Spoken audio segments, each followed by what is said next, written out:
বন্ধুরা, আজ আমি আপনাদের সাথে শেয়ার করব এঁচোড়ের কোপ্তা তৈরির একটি সম্পূর্ণ রেসিপি। সুন্দর পরিপাটি করে এঁচোড় কাটার সম্পূর্ণ পদ্ধতিটি আমাদের বাবা মায়ের রান্নাঘর ইউটিউব চ্যানেলে আছে, আপনারা গিয়ে দেখে আসতে পারেন। প্রথমে সুন্দর পরিপাটি করে কুচি কুচি করে কাটা এঁচোড়গুলি এবং সাথে পরিমাণ মতো আলু নিয়ে সিদ্ধ করে রাখা হয়েছে। যেমনটা দেখতে পাচ্ছেন, এঁচোড়ের কোপ্তা তৈরির জন্য সমস্ত উপকরণ এখানে রাখা রয়েছে, যেমন রসুন কুচো, লঙ্কা বাটা, পেঁয়াজ বাটা, আদা রসুন পেস্ট, টক দই, এছাড়া কাজু বাদাম রাখা রয়েছে, এগুলোকেও পেস্ট করে নেওয়া হবে।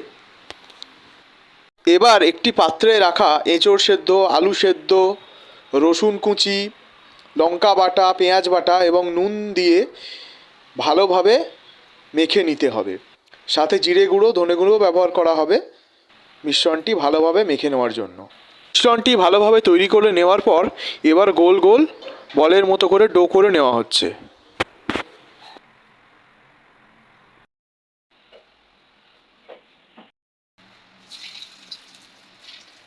এবার গোল গোল করে পাকিয়ে নেওয়া ডোগুলো কড়াইতে গরম তেলে ভেজে নেওয়া হবে।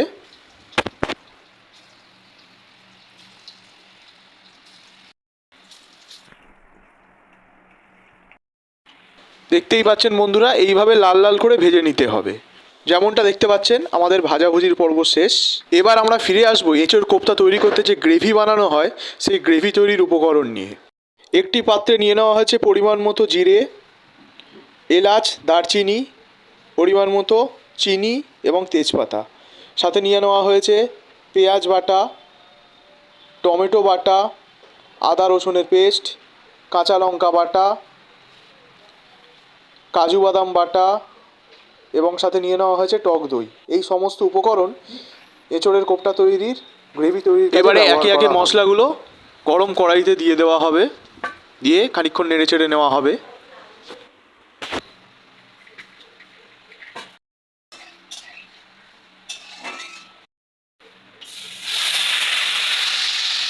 কড়াইতে দিয়ে দেওয়া হয়েছে একে একে পেঁয়াজ বাটা, আদা রসুন বাটা, টমেটো বাটা, লঙ্কা বাটা, পরিমাণ মতো জিরে গুঁড়ো, ধনে গুঁড়ো, লবণ। এবার একসাথে মিশ্রণটিকে মাখিয়ে নিয়ে ভালোভাবে কড়াইতে নেড়ে চেড়ে নেওয়া হবে।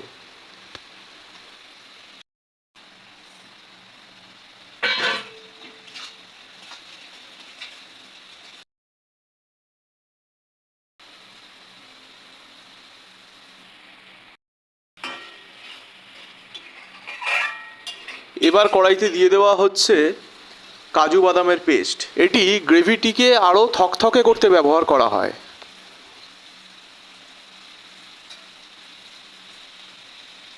সাথে দেওয়া হচ্ছে টক দই।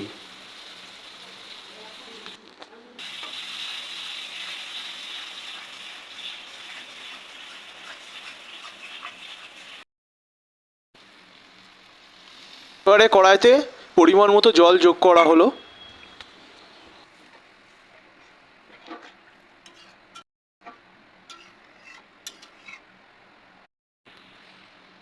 কড়াইতে গ্রেভির মিশ্রণটি বেশ কিছুটা ঘন হয়ে এসছে। এবার একে একে আমরা এঁচোড়ের কোপ্তা তৈরি করার জন্য প্রস্তুত করে রাখা গোল গোল ডোগুলো আমরা দেব।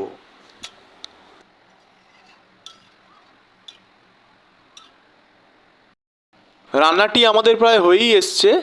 এবার গরম মশলা দিয়ে নামিয়ে নেওয়ার পালা।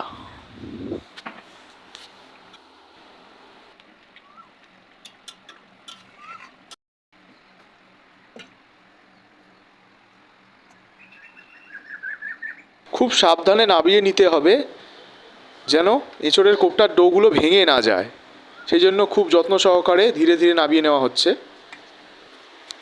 আমাদের আজকের এঁচোড়ের কোপ্তা তৈরির সম্পূর্ণ রেসিপিটি আপনারা বাবা মায়ের রান্নাঘর চ্যানেলটিতে গিয়ে দেখে আসতে পারেন। ভালো লাগলে লাইক, কমেন্ট, শেয়ার করে পাশে থাকবেন এবং চ্যানেলটিকে সাবস্ক্রাইব করতে ভুলবেন না।